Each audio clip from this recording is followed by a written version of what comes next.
You're listening to the Self-Made is a Myth, Make a Difference Together show with your host, Coach Tim Campsall, where we talk with successful business owners to hear the stories of their journeys in building their successful businesses. And more importantly, we recognize the folks who help them excel because we know that achieving business success is not something we can do on our own.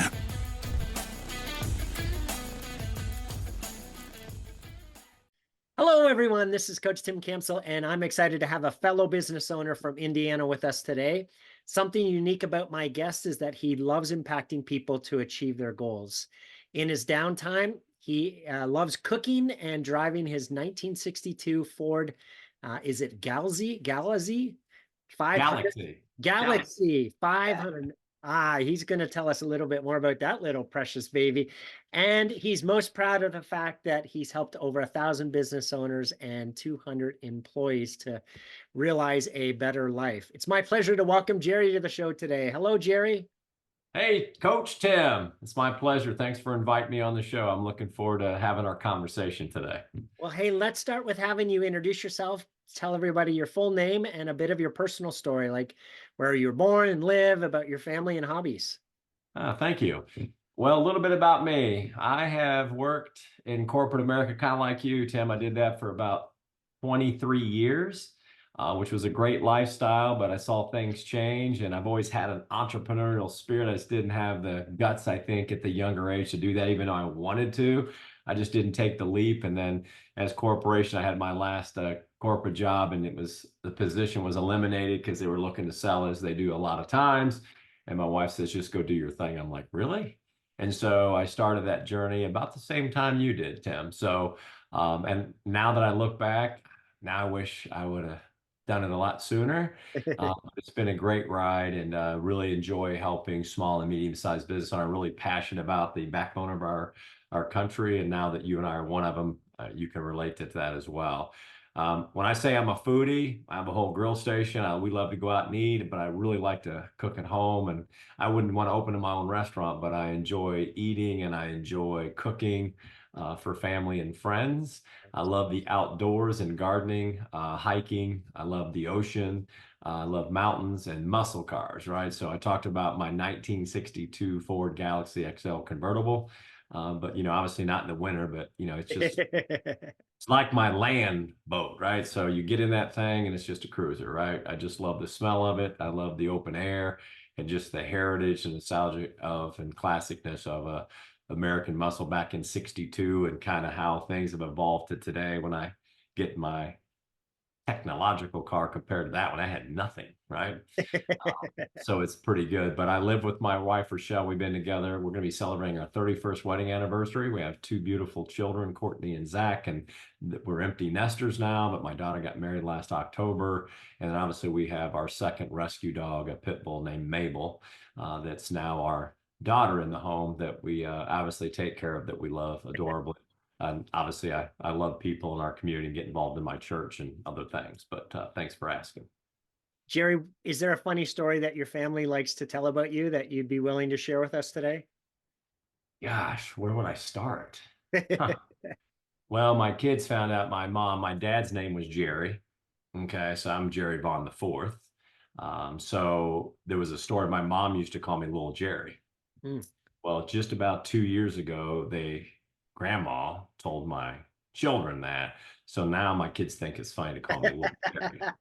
I'm 6'1", 229 pounds. I don't think there's anything little about me, but obviously I told my mom, I said, really? You're going to tell them that? And now Courtney call me. When they want to be sarcastic, like, really, Little Jerry? Yeah. I love it. Should I put that on this video? Yes. Put that on there. They could just call me Little Jerry because I'll know exactly where they heard it on this show. Jerry, tell us, how did the business come about, and at what point did you have the confidence you could run your own business? Gosh, I don't know. I think you have to have the confidence, but really the passion for what you want to do, right? So I think I've always been curious as to be a business owner. My dad owned his own TV shop, where, if you guys remember back in the day, we used to have tubes and TVs, right? So he had his own store that repaired those. You don't do that today. TVs have changed a lot. So I watched him do that. I worked for farmers. So, I worked and baled hay and, took, just hassled and took weeds out of beans and baled straw and hay. So, they're entrepreneurs doing their own thing. And obviously farmers are very important to our food network that we all love to eat, right? But when I got the confidence after got downsized out of my last corporate job, I said, hey, what do I want to do? But I've always dabbled into being an advisor. I've been in the insurance world a long time, for over 15 years. And I decided that I wanted to really help business owners. I've always done asset protection, cash flow management. I've always got into the weeds on those things and how to take your money and compound it. So my partner and I got together and we formed this company called Galt Finance Suite, and it really focuses on helping the small and medium-sized business owner, which I like to call the Main Street business owner, and really help impact them to build corporate credit on the company with their tax number instead of leveraging their personal assets and their social security number to get access to ready access capital credit by building a robust credit score on their tax number and not leveraging and separating their personal credit out of their business credit. So when we started talking about that and toying with the concept and idea, we kind of hit the streets, and I went out in central Indiana and said, hey, let me go talk to a bunch of business owners, give them some education. Our idea was to go out and get 25 new members and prove the concept. And now we're over 2,000 members served. And, we're into our third year, and we've got over 200 people nationwide from coast to coast in the United States serving business owners just like us. That's fantastic. So in the beginning, Jerry, what was the thing that gave you that confidence that, hey, I'm jumping all in and we're going to do this? I don't think there's any way. You're either all in or you're not. I would say, if you just got one foot on the dock and one in the boat, you can't go anywhere, right? So it's either take your foot out of the boat and go on the dock, keep looking, or you take that foot off the dock and get in the boat and go sailing. So, but the passion, I know that Wall Street corporations have been getting access to money, right? You don't know of any CEO sign off on money for their company, do you?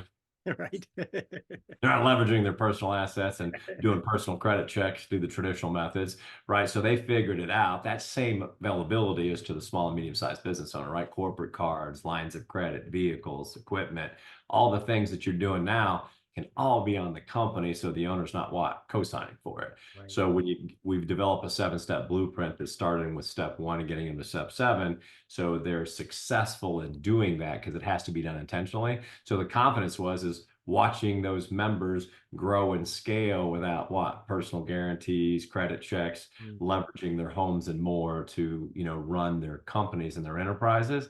So when you see that, it just continues to fuel that little pilot light, Tim, that you start, and then it starts getting bigger and bigger, and then it's just like a tsunami effect. So we're really big into building strong relationships with boutique consultants like us, but more importantly, providing free education to business owners and some of the people that offer that, whether it's business coaches like yourself, CPA firms, accounting firms, and so forth, just to make sure that they're aware of what this solution is, because the power that it provides a small business owner to survive the storms, run their operations, and to grow and scale with confidence is really cash flow at the end of the day. Right. Yeah, that's awesome. So that gave me the confidence, just to let you know. Yeah, no, that's fantastic. So, hey, share a story where someone pushed you or inspired you that you could do it, even though maybe you weren't sure that you could, and the impact that that person had on you. Wow, that is a great one. I would say, if I would look at it, actually, I have a friend of mine that started this with me, and we were talking about it. And it's tough starting anything new because you start something like this and everybody's like, right, I got CPAs, business owners been around for 20 years, and they're doing fine at the local bank, never heard of this. They check in with their advisor or their accountant and like, I've never heard of this in my life. You go to the local banks and they go, no, we don't do anything like that. We're always going to personally guarantee it. So, you start hearing that stuff and you get salt and peppered. People ask you, hey, how long you been doing this? Oh, about 3 months. How you doing this? I'm hoping you'll be my first, right? So you start getting into your head a little bit as you start attacking, like, well, maybe I thought I had something and I understood it, but you're like, maybe this is too good to be true. Maybe it's something they don't really need. I thought they did, but maybe they don't. Well, then I had a buddy of mine that was actually in the business advising space and had been a CPA in his past life. And he goes, Jerry, you have something. I've been in the banking world and I turned down 90% of the loans. And what you have is the real deal and it's available. But what you're doing in the platform you got to keep pushing on. You're saving marriages. He says you're saving drug and alcohol abuse. You're saving suicides and much more and really improving your communities. And when he said that, I'm like, you know what? You're right. Right. So it's just nice to do that. And then Tim, you were another guy that got into the thing. So I will compliment you a little bit. You introduced me to the partner that I have. Wouldn't have this if it wasn't for you. So there's lots of people around you that if you, because being a entrepreneur business owner is pretty lonely. You're on an island by Yeah, yourself, right. right? I mean, you really are. You're sitting there and it's not like the corporate world, you got a bunch of people, but you're kind of doing your own thing and there's no one really cheering you on and rent's due every day, right, Coach Tim? So how do you do that? But it's mindset. And then I started watching videos and surrounded myself with other entrepreneurs. And Tim and you and I did a lot of having coffees and things like that. So, and I enjoyed our relationship and I'm excited to see where you've grown your practice. And I know where we've grown our practice. And it's amazing that if you do keep focused and you keep the belief and the mindset in the right place, of course, you're going to have bad days. Of course, it's not always easy.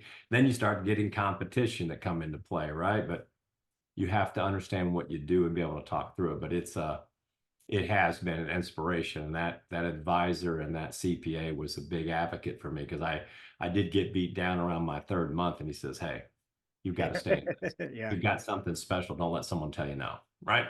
Yeah. That mindset is a big deal. It's easy to, to get knocked off our game or those doubts or fears and right, little things come up and stuff happens every day in business that right was unforeseen or unpredicted and can give us that little, punch in the stomach and being able to refocus our mind and go, yep, that's just part of the journey and we're going to stay focused on the end game. Yeah. And it's hard, right? Because you get on this staircase and you're always looking up and saying, I'm still not where I need to be. And we got to think sometimes we got to look at where we've been, right? How far we've come and the success we have, not just about what we haven't got to and what we haven't achieved. So it's a really good thing to stay into that. And that plays a big part into your belief and your mindset to fuel the focus of where you need to go. So one of the things we have our clients do is to always look at on a weekly basis is what was the biggest win or celebration or success this week, because it's too easy to look at all the things that went wrong and forget about all the things that went right, to your point. Right? So actually writing it down and saying, okay, congratulations, that's awesome. That's right. That's been a big, huge for me, just keeping a daily diary of the hurdles, the challenges, but more importantly, successes. What were the wins for the week, right? What was my gratitude for the week? And I think that plays a big part into this, right? And I think working out in the morning, Tim. So I think the biggest thing I did was get up in the morning at 4:30 in the morning and go work out. It's so good for your head. So that's another thing it probably saved. I didn't do that when I worked for corporate America. I think my exercise routine was running from the airport to catch my plane, getting off the plane on my next one and going to the next thing and picking up a cheeseburger on the way, right? So now that you're in that, just keeping your mind and your body physically fit is, I think it's huge, especially if you're an entrepreneur like we are. Jerry, what's your biggest learning as a business owner? Biggest learning, connect and have conversations. I mean, really, I really believe that entrepreneurs are in a world, and I think we're all together. It's not like a corporation. We're really in different sides of the business, but I really believe that relationships and having the right connections to fuel what you're trying to accomplish and having those accountability partners to keep you focused. I think if you need a business coach, I think everyone should have one. I mean, because they keep you focused on what your goals are and they challenge you, right? And Coach Tim, I've heard great things about you, right? You're not always there to be their friend, but you're there to keep them focused. But I really believe it's the relationships and the accountability partners that you connect with that kind of keep you in place and to make sure that you stay on course. That's awesome. So, hey, we know that business success doesn't happen in isolation, right? You've talked a little bit about that already. So what's one of the biggest challenges that you faced in building your business, and maybe share somebody who came alongside you and helped you through that? Time management. Because I didn't want to tell anybody no. But what I learned a lot in just exercise. And I will say, I've been to some of your workshops. You do a great job of building things, but I had someone else tell me that you've got to say no to a lot more things than you say yes to. Mm. If it's not focused on where you're headed, you can get sucked up in time. I mean, 24 hours in a day, and then you get 16 hours if you sleep 8 hours. But what are you doing in those 8 hours a day? And if you get really focused and you're specific on working backwards in your goals, but really it's time management. I was horrible at it because I wanted to talk to everybody. I wanted to meet with everybody. And you don't want to say no to everybody because you want to be nice because you think, hey, I'm an entrepreneur on an island. So I don't want to tell anybody no because that'll give me a bad image. And it's not the case at all. There's ways to do it. And a gentleman told me that he said, you're going to have to say no and not take your meetings on everything that you do unless it's focused on what you're trying to achieve and what you're trying to accomplish in the mission that you set for you and your company. And I thought that was kind of a light bulb moment for me because I was meeting with everybody. Sure. I was going to every network meeting. I mean, Tim, you and I saw each other how many times a week? Right. Yeah. Now we're not seeing each other at all because we've got other people doing it, right? But in the beginning, I think it's necessary. But as you grow and scale and get on the business and not in the everyday to day, I think it's important to focus on the right things and say no on the things that are the wrong things. And you mentioned this a little bit, but part of that is having clarity of what the goals are, right? Though if my long-term goal is to go right and I'm saying yes to a bunch of things that are taking me left, right? Right.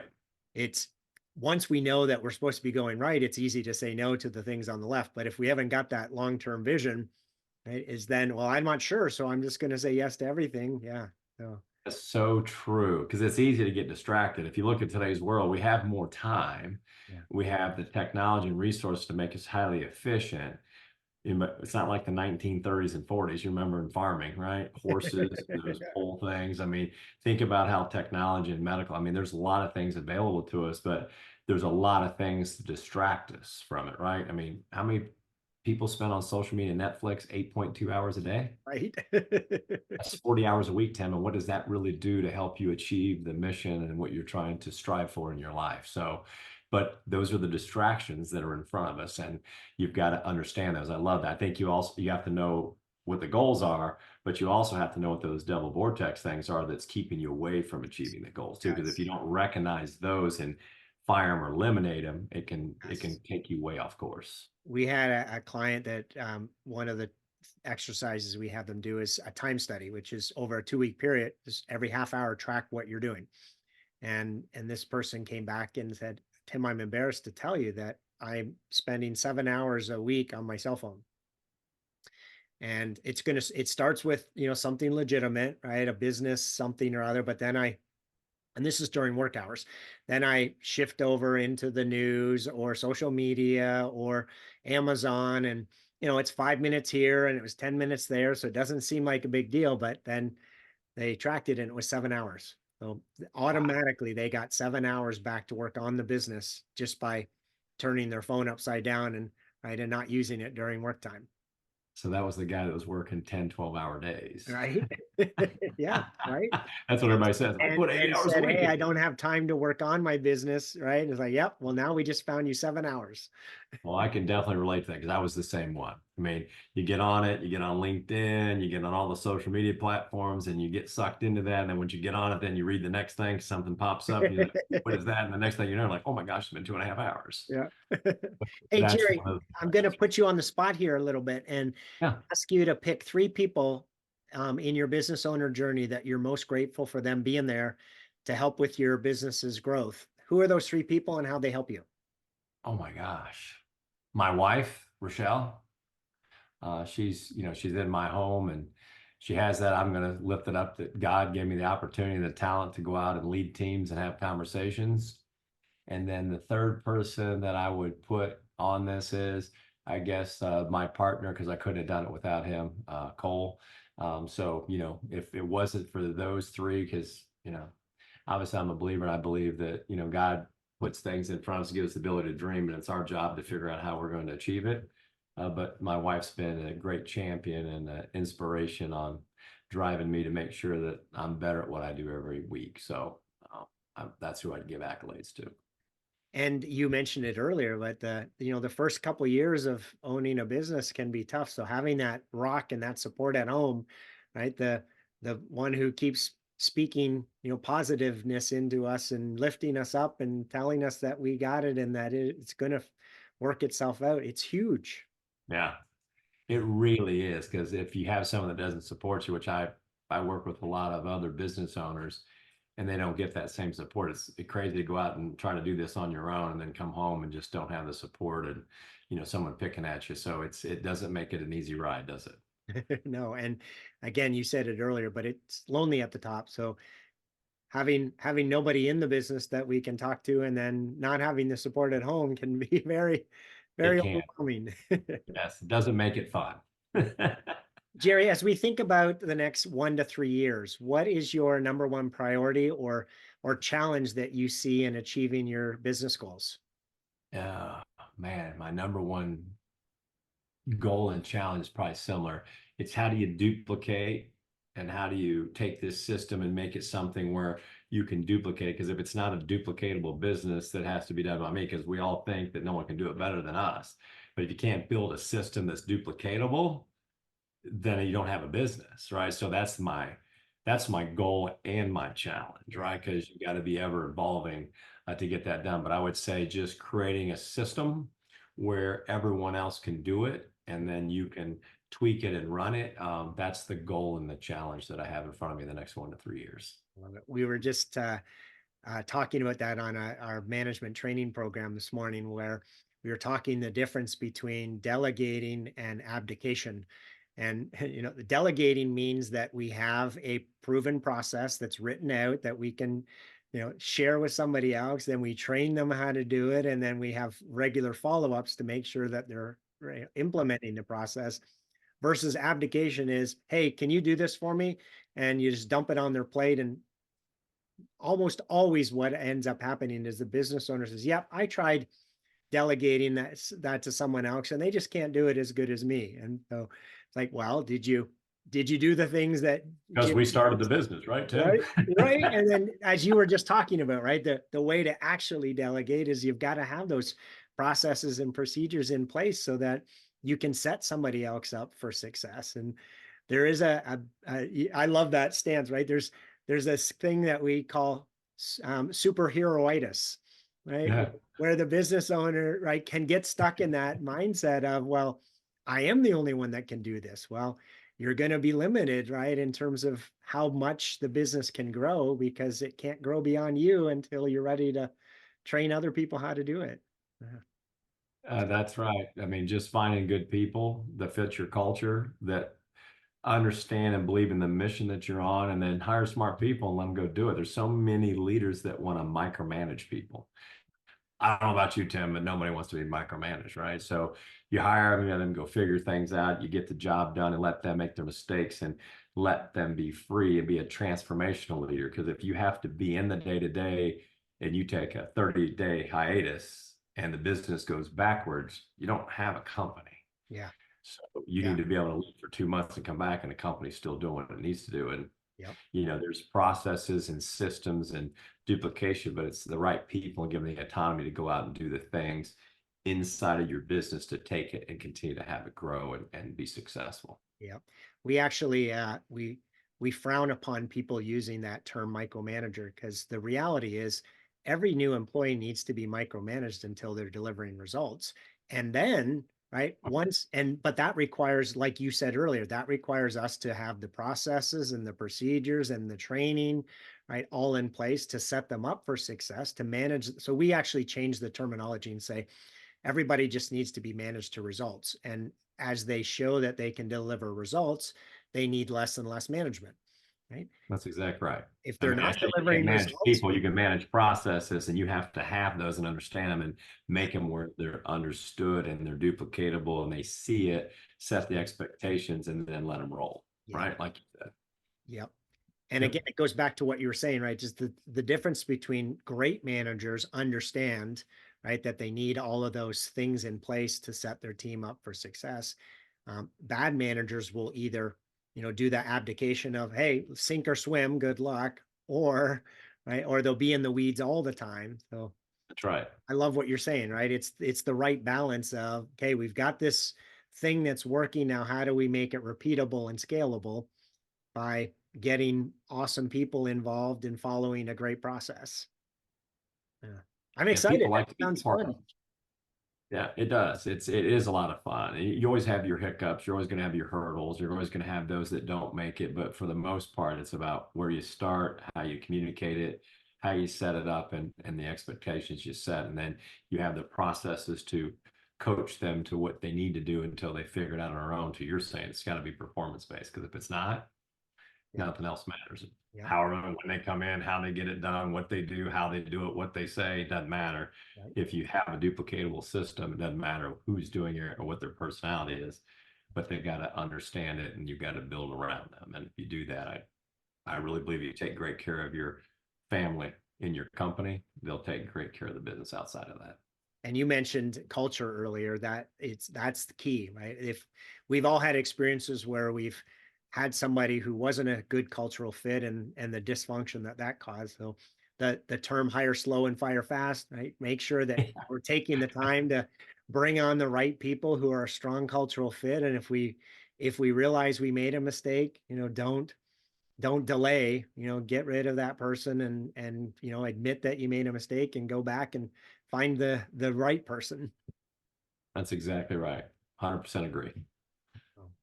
Hey, Jerry, last question here. Jim Rohn, who's an awesome business guru, says that Love him. we become the average of the 5 people that we spend the most time with. So as you reflect on that, what advice would you have for business owners who are more head down and just trying to do it on their own? Don't do that. I think we all start that way though, right? Yeah. I think we do. We're vulnerable. And what I mean by that is you don't want to fail and put yourself out there and you don't know what you're doing. But I think it's so important to surround you with 5 people, right? It doesn't have to be in your industry. They're not competitors. They're just others that are successful around you, business coaches, advisors, people that understand business, that have been there, had the experience to get there. When you connect yourself with those type of people, and you have to find them, right? They're just not sitting there. But I think for the most part, when you surround yourself with the right people, there's accountability, there's help, they fuel you and they help you solve issues because you don't know how to do this. So if you just got into business, it's not easy. I always say it's easy to be successful, but it's also easy not to be successful. And I think when you surround yourself with the right people, that means people that are already successful. Yeah. I think success breeds success. So that's how I'd answer that question. A few people that I've had this conversation with are reluctant to reach out to others, to successful people, and ask them to meet for coffee or to bounce some ideas off them. So what would you tell those people who are like, hey, I don't want to bother other folks? I think what you'll find is when you find successful entrepreneurs like us, Tim, we want to help. Mhm. We've been there. Yeah. Don't let your ego or vulnerability say, I don't want to ask for that because what if I get rejected? You won't. You'll find, I try to interview, go to lunch with a couple successful CEOs every year here in Indianapolis on purpose. Why? Because they share, they want to, and they usually buy me lunch. I invite them to lunch and they won't let me pay, right? So because they want to help, they have things to share. If you're successful, you want to help others succeed just like you've learned, and they'll tell you the wrong things or the time management or the things that get in your way and what's most important and how to build culture and how to build accountability and how to be on the business by building a duplicatable system and not trying to do everything on your own. Because you can do that for a little bit, but eventually you get right about there. And then Yeah. we understand that, right, Tim? You're like, I don't understand what's going on. I can't do it any further than this. And how do you get outside of that? And that's where I would tell you, don't do that to yourself. They want to help you. And the only way you're going to succeed, sure, you can do that and try to figure it out. But what if you don't have that roadway, Yeah. that runway, it runs out and you can't get the plane in the air, then you're crashing. And that's not comfortable, right? So don't Right. do that to yourself. Get involved with someone, get a business coach, do something where someone can give you the foundations. Because if you don't, some of us get lucky, but I'm telling you, it's a very small percentage. Yeah. Yeah. For folks listening, the easy way to look at has the business outgrown you or your capacity is to look at, has your revenue plateaued? Right? So Yeah. if most successful business owners, in the first couple of years, they're figuring it out, and then their revenue will take a big growth spurt over a couple of years, and then it flattens out when the business, it can't grow beyond the owner's capacity. So either you stay at that plateaued level, or you put the systems and processes and team in place that Jerry's been talking about so that you enable the business to grow beyond you. And talking to other people, they'll share those stories with you. As Jerry said, like, most successful business owners want to pay it forward because they were there, right? They had that, somebody helped them when they were stuck and had questions, and so they're going to be willing to pay it forward and bless you with their time. So don't be afraid. Reach out to them. That's right. And time, you just said it, right? That's the biggest thing why I became an entrepreneur, because I want more time, right?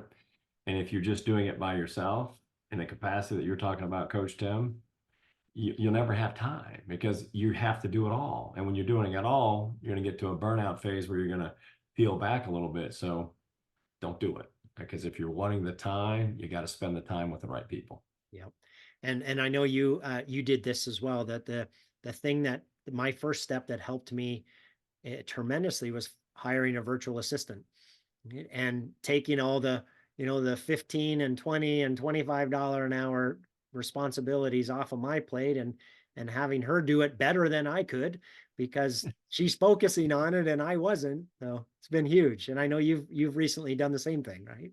I did. I have someone that's taken great care of me, because it's still a little nerve-wracking, but I hired an executive assistant, Lorianne, and she is godsend to me, right? So now I can do other things because she's able to do all those little things that we think we need to control. But it's amazing when you let those things go with the right people, just allows you to be on it and not in it all the time. And it just fuels what you've accomplished. And that's where the duplication comes in, to build the processes and things you need to continue to grow and thrive. And that's where it gets really fun, to watch your enterprise really do things on its own without you, the owner. Indeed. I hear people say, well, Tim, I don't have the time to train the person. So my simple advice for everyone listening is, the next thing that you do that you know that you shouldn't be doing, that you should give to someone else, then if you have two screens, on one screen, have a blank piece of paper that says the process. And as you're doing it on your other screen, take screenshots and put it over on the other page and write out what you just did. Or there's software that can record your screen as you're doing it, and you can talk over it to give instructions. So that's a couple of easy ways to train other people, by just recording it while you're doing it, because you have to do it anyway. That's right. It's a great point. So, hey, Jerry, sounds like you've been blessed with some incredible people who have been part of helping you in your business owner journey. If they were all here on the show today, what would you want to say to them? I want to say thank you very much for blessing my life, for being in the crusade with me, to believing in the mission and entrusting me as an individual to be able to bless myself and others and them. So can't thank them enough for, the passion, the hard work, the support, and just the focus to be in and it really is, it's a mission driven thing. It's because that's what fuels it. The money comes after. If you don't love what you do and you don't believe in the mission, you're chasing money. I think eventually that's burnout, right? So that's all I would say. I thank the people that trusted and believed in the vision and the mission of what we're doing. And we've developed a whole crusading culture and a family environment with what we've done. And we're actually building a family of like-minded business owners on the outside of that, which is really cool to see. That's awesome. Jerry, I remember when... Thanks for listening to the Self-Made is a Myth show. Please help spread this movement by liking and subscribing to our show and following us on Facebook and LinkedIn. To join our movement, go to bemadtogether.com. Okay, folks, that's a wrap. Please pay it forward and be sure to tune in next time to the Self-Made is a Myth podcast.